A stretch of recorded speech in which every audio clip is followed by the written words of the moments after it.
Vamos então falar sobre Jesus, segundo a declaração doutrinária da Convenção Batista Brasileira, o Deus Filho. Vejamos aqui.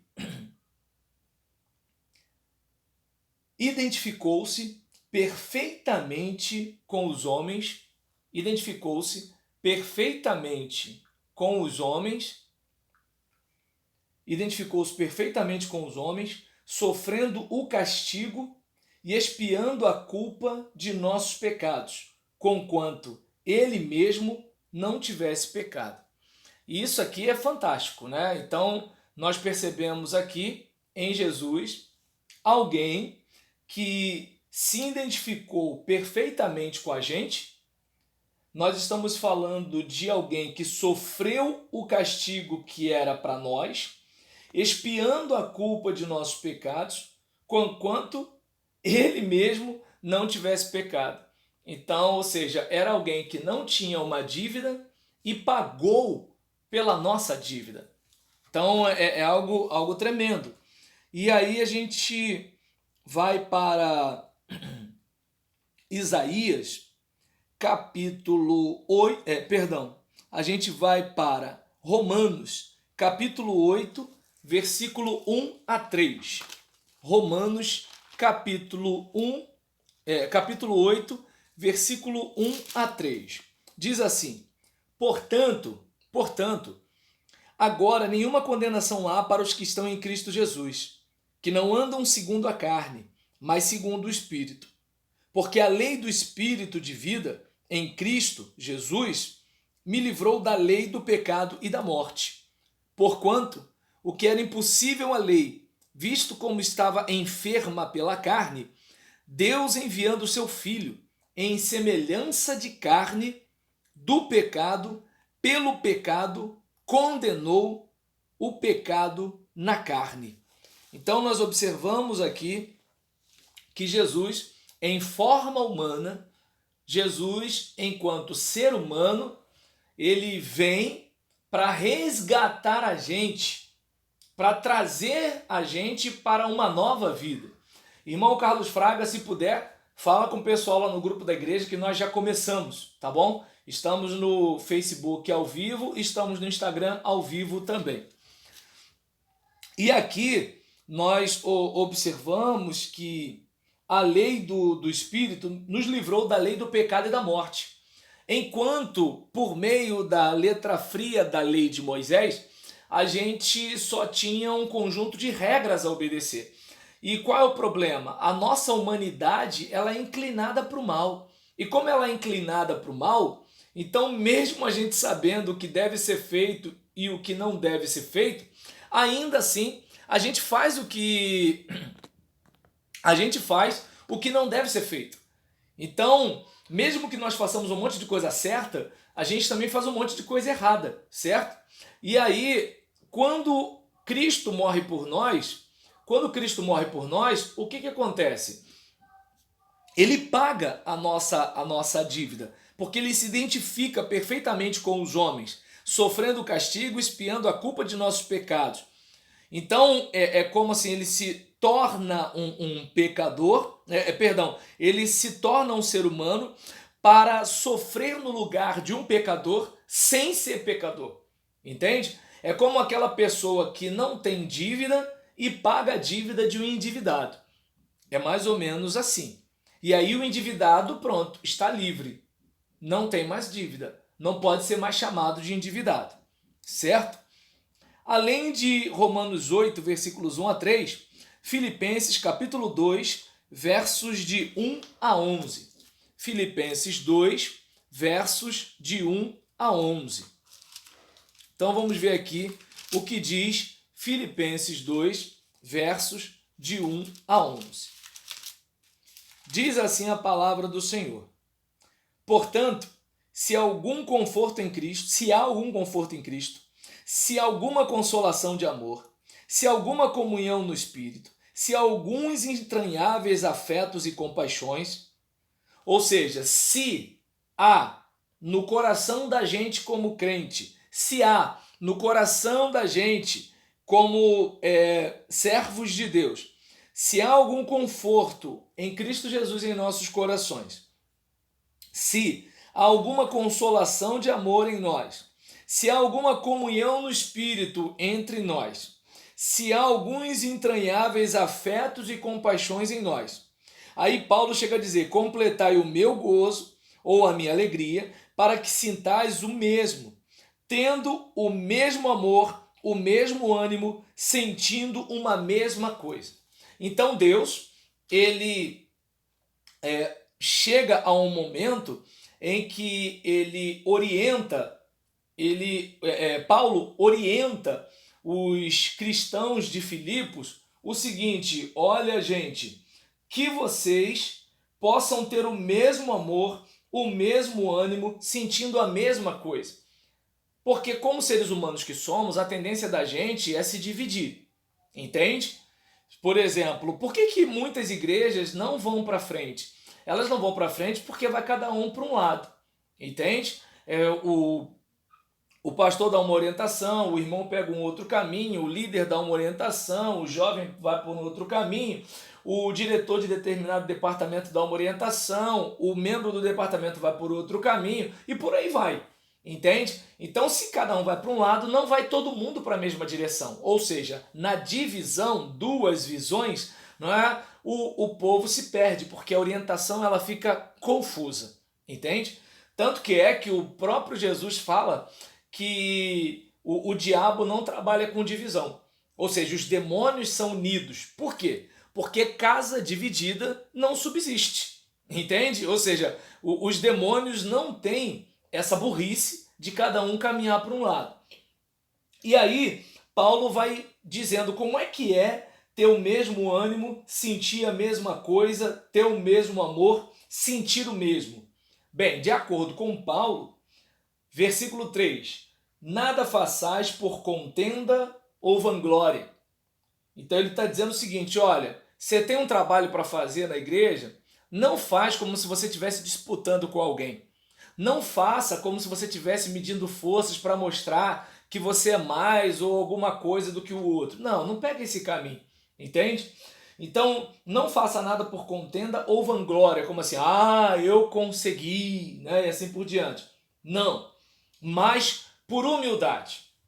Então, você deve fazer as coisas para Deus com aquele sentimento de simplicidade. Olha, eu estou aqui apenas para servir. Eu estou aqui apenas para ajudar. Eu não estou aqui com nenhuma outra motivação. E aí ele diz: cada um considere os outros superiores a si mesmos. Então, a dica que Paulo dá é o seguinte: olha, para vocês caminharem nesse um só coração, nesse único sentimento, vocês precisam atuar com humildade, cada um considerando o outro superior a si mesmo. Então nós percebemos que uma igreja que avança é uma igreja onde os irmãos percebem as suas limitações e valorizam a virtude do outro irmão. Pensa, uma igreja assim é quase o céu, não é mesmo? E aí ele diz: não atente cada um para o que é propriamente seu, mas cada qual também para o que é dos outros. Então hoje é o ministério do fulano, amanhã pode ser o seu. Hoje é o cargo do fulano, amanhã pode ser o seu. Então você trata o seu pastor como você gostaria de ser tratado se você fosse pastor. Você trata o diácono da sua igreja como você gostaria de ser tratado se você fosse o diácono da sua igreja. Você trata os irmãos que ouvem você cantar como você gostaria de ser tratado se você estivesse sentado no banco ouvindo a pessoa cantar. Você trata o irmão que está precisando de uma bolsa de compras como se você estivesse precisando de uma roupa de compras, uma bolsa de compras. Ou seja, não atente cada um para o que é propriamente seu, mas cada qual para também o que é dos outros. E aí, como a gente consegue fazer isso? Aí ele fala: de sorte que haja em vós o mesmo sentimento que houve também em Cristo Jesus. E qual é o sentimento que houve também em Cristo Jesus? Paulo explica. Ele diz que, sendo em forma de Deus, observe bem, o indivíduo, porque é advogado, às vezes ele já se acha. O indivíduo, porque ele é juiz, ele já se acha. O indivíduo, porque ele é um oficial de alta patente, ele já se acha. O indivíduo, porque ele tem uma casa própria, ou de repente ele é dono de um mercado, ou ele de repente tem um carro do ano, ele já se acha. Aqui o texto diz que Jesus, sendo em forma de Deus, Jesus tendo a substância divina, a sua essência divina, não teve por usurpação ser igual a Deus. Ele não viu que ser divino era algo que ele devia se agarrar. Tá, eu sou divino, e daí? Entende? E aí diz o versículo 7, mas fez a si mesmo de nenhuma reputação, tomando a forma de servo, fazendo-se semelhante aos homens. Então o que ele faz? Apesar de ser Deus, ele se transforma em coisa nenhuma. Ele se transforma num homem simples, num homem pobre, num homem comum. E ele ainda por cima assume uma forma de serviçal.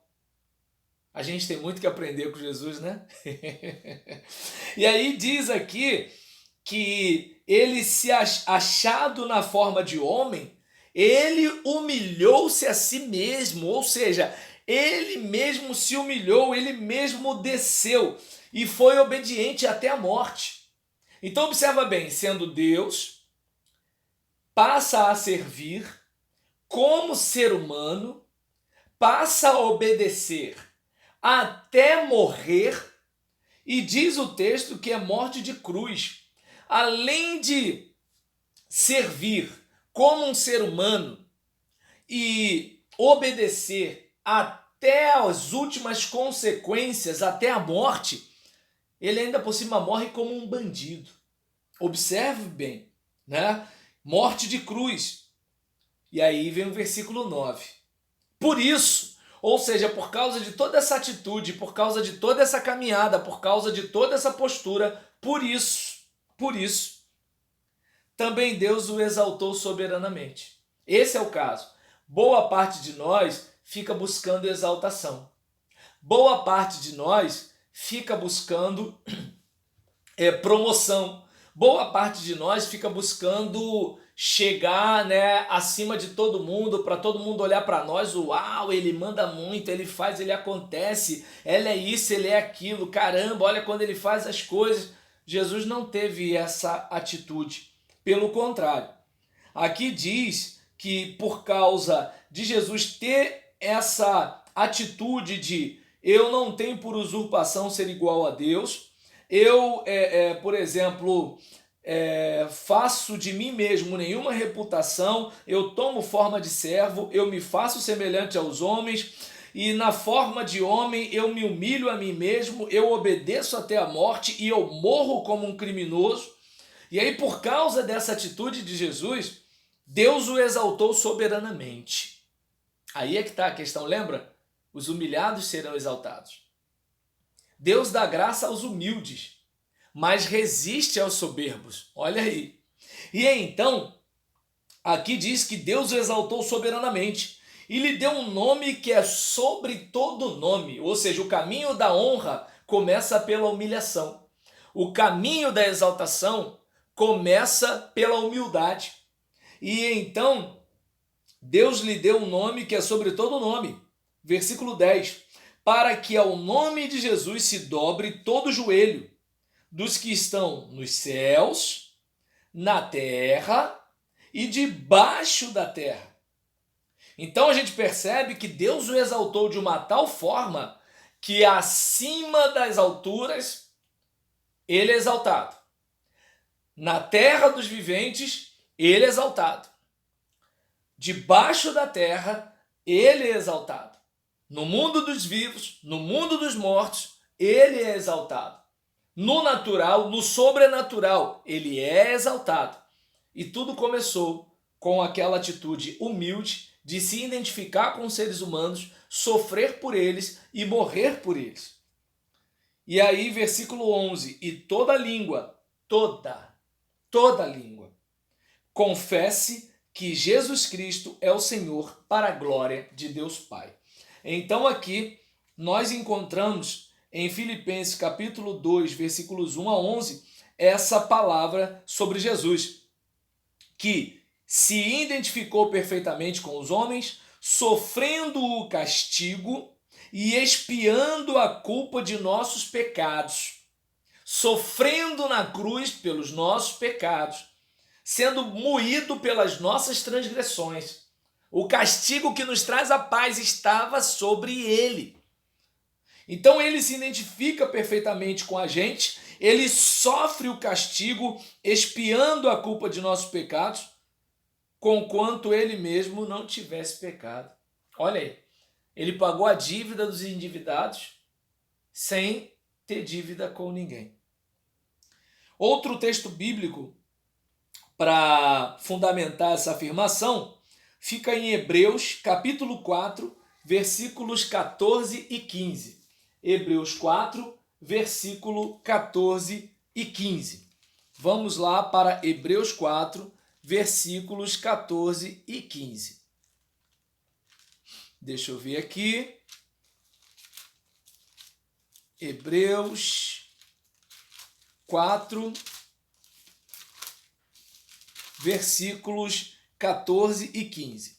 Diz assim: visto que temos um grande sumo sacerdote, Jesus, Filho de Deus, que penetrou nos céus, retenhamos firmemente a nossa confissão. Porque não temos um sumo sacerdote que não possa compadecer-se das nossas fraquezas, porém um que, como nós, em tudo foi tentado, mas sem pecado. Então, nós temos à direita de Deus, intercedendo por nós, alguém que se identificou perfeitamente com a gente. Aqui o texto diz, um grande sumo sacerdote. Não é um sumo sacerdote que tinha que oferecer sacrifício pelos seus pecados e oferecer sacrifício pelos pecados alheios. Não. Não é um sumo sacerdote qualquer que entrou dentro de um tabernáculo no Santo dos Santos. Não. Mas é um sumo sacerdote que não tinha pecado, um sumo sacerdote que entrou nos céus para ministrar em nosso favor. É aquele papo, imagina a cena, Roberlan pisou na bola, e aí Jesus está à direita do Pai, batendo um papo sobre mim. Pai, Roberlan vacilou de novo, mas está na pele dele é uma situação complicada. Ele quer agradar, ele quer servir, ele quer adorar, mas a sua natureza caída está sempre como a gravidade puxando para baixo. E então, numa situação dessa, assim como eu passei pelas tentações enquanto estava na terra, ele também passa, com uma diferença. Eu não tenho pecado, ele já nasceu pecador. E aí eu fico imaginando aquele papo de alguém que sabe o que é sentir na pele uma tentação. Mas alguém que está ali, lado a lado com o Pai, conversando com o Pai a meu respeito. É aquele caso, por exemplo, quando eu tinha o meu carro e eu via uma pessoa conhecida no ponto do ônibus, tarde da noite, na chuva. Às vezes era vizinho, era alguém da minha igreja, era alguém que nem era da minha igreja, mas morava perto da minha igreja. E é complicado, né? Porque as pessoas quando veem pastor dando carona, já acham que o pastor tá catando a moça, né? Aquele negócio todinho, o pessoal fala um monte de besteira. Mas eu passava por cima disso porque eu entendia que poderia ser eu aqui tarde da noite. Poderia ser eu aqui 11 da noite. Poderia ser eu aqui debaixo de chuva. Por quê? Porque eu não nasci com carro. Entende? Eu sei o que é sair da minha casa cheio de livros e ter uma chuva.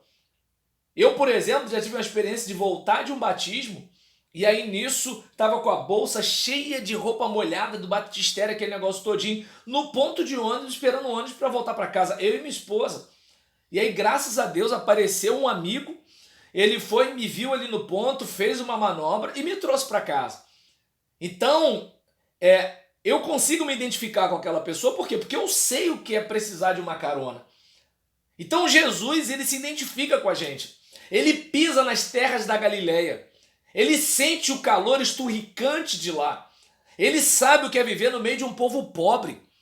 Ele sabe o que é a pressão de viver numa sociedade desassistida pelo poder político.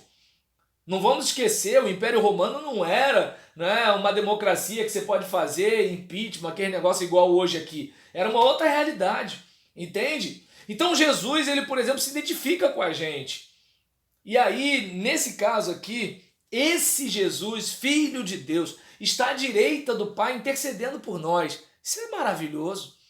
Eu saber que tem um irmão orando por mim, eu já me sinto bem. Imagine saber que Jesus é o eterno sumo sacerdote, que abriu um novo e vivo caminho para que eu pudesse ter acesso a Deus. Pensa nisso, pense nisso.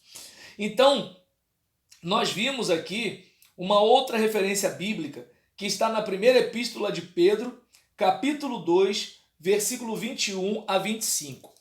Primeira de Pedro, capítulo 2, versículo 21 a 25. Diz assim a palavra do Senhor. Vamos lá. Porque para isto sois chamados, pois também Cristo padeceu por nós, deixando-nos o exemplo, para que sigais as suas pegadas, o qual não cometeu pecado. Lembra? Ele pagou a nossa dívida quando ele não era um endividado. Só para ter uma ideia. O qual não cometeu pecado, nem na sua boca se achou engano. O qual, quando o injuriavam, não injuriava. Imagina. Ah, Jesus é isso, Jesus é aquilo. E ele, ó. A gente, sem ninguém falar da gente, a gente já fala mal dos outros, né? A gente, sem ninguém xingar a gente já diz que os outros não prestam. Jesus, sendo ofendido, não ofendia. Como não se apaixonar por esse Jesus, né? E aí nisso, aqui diz o qual, quando o injuriavam, não injuriava. E quando padecia, não ameaçava. Talvez um outro dissesse, isso não vai ficar assim não. Isso não vai ficar barato não. Isso não vai ficar por isso mesmo não. Mas Jesus era diferente de nós. E quando padecia, não ameaçava, mas entregava-se àquele que julga justamente. Estou sendo desrespeitado? Ele está vendo. Estou sendo caluniado? Ele está vendo. Estão debochando de mim? Ele está vendo. Não precisa esquentar a cabeça. Nunca foi entre nós e eles. Sempre foi entre nós e Deus. E Jesus deu esse exemplo. E aqui diz que, levando ele mesmo em seu corpo os nossos pecados sobre o madeiro, para que, mortos para os pecados, pudéssemos viver para a justiça. E pelas suas feridas fostes sarados. Então a gente observa aqui que Jesus, ele faz algo para que nós morramos juntamente com ele para o pecado. De modo que nós ressuscitemos juntamente com ele para a justiça. Porque aquele que não conheceu o pecado se fez pecado por nós para que fôssemos feitos nele justiça de Deus. Olha que coisa linda. Eu, vacilão, erro a beça. Eu sou justiça de Deus, justificado pelo sangue de Jesus, justo aos olhos de Deus. Mas o seu pecado, ele lançou no mar do esquecimento. Coisa linda, é maravilhoso. Glória a Deus. E então, aqui diz, levando ele mesmo em seu corpo os nossos pecados sobre o madeiro, para que, mortos para os pecados, pudéssemos viver para a justiça, e pelas suas feridas fostes sarados. Porque éreis como ovelhas desgarradas. Eu estava largado por aí. Você estava indo para o inferno. Estávamos perdidos sem salvação. Mas, pela cruz, me chamou, gentilmente me atraiu e eu, sem palavras, me aproximo, quebrantado por seu amor. Entende? Então, éramos. Pedro diz, porque éreis como ovelhas desgarradas. Mas agora tendes voltado ao pastor e bispo das vossas almas. Esse é o caso. Antes éramos ovelhas autoapacentadas. O que é uma ovelha autoapacentada? É aquela que diz, quem sabe sou eu. Outro dia eu estava conversando com a minha esposa e ela estava mostrando algumas pessoas fazendo alguns comentários na internet. E aí ela falou, poxa, mas o que o pastor dessa pessoa vai pensar? E aí eu falei para ela, Gisélia, essa gente tem pastor não. Esse pessoal se pastoreia a si mesmo. Porque quem tem pastor busca orientação pastoral. Quem tem pastor ouve orientação pastoral. Mas quem se apacenta, quem sabe sou eu, faz o que quer, faz o que bem entende. O problema é que quem faz isso também vai se lascar no caminho. E assim éramos nós. Nós nos conduzíamos. Éramos errantes, como ovelhas sem pastor. Então, para onde nós nos levávamos? Nós nos levávamos como cegos que guiam cegos. Estávamos indo para o precipício. Então, diante de uma situação dessa, eu não sei se dá para observar que hoje nós temos o pastor e bispo das nossas almas. Hoje nós somos conduzidos pela sua palavra. Hoje nós somos orientados pelo seu Espírito. Hoje nós somos filhos de um mesmo Pai. E tudo isso foi conquistado por Jesus. Né? No momento em que aceitei ao meu Jesus, minha vida logo se modificou. Encontrei a paz, encontrei o amor, e hoje já não tenho mais rancor. Aprendi a amar o próximo também e perdoar aquele que me ofendeu. Deus ama você e eu amo também. Por isso é que eu estou sempre a cantar, a cantar. Estarás com Cristo, meu Senhor, sempre a andar. Com Cristo eu aprendi a perdoar. Com Cristo para sempre viverei, viverás. E você que anda nesse mundo sem razão, e se você é crente, aprenda a perdoar o seu irmão. Viverei, viverás. Vamos para o próximo ponto?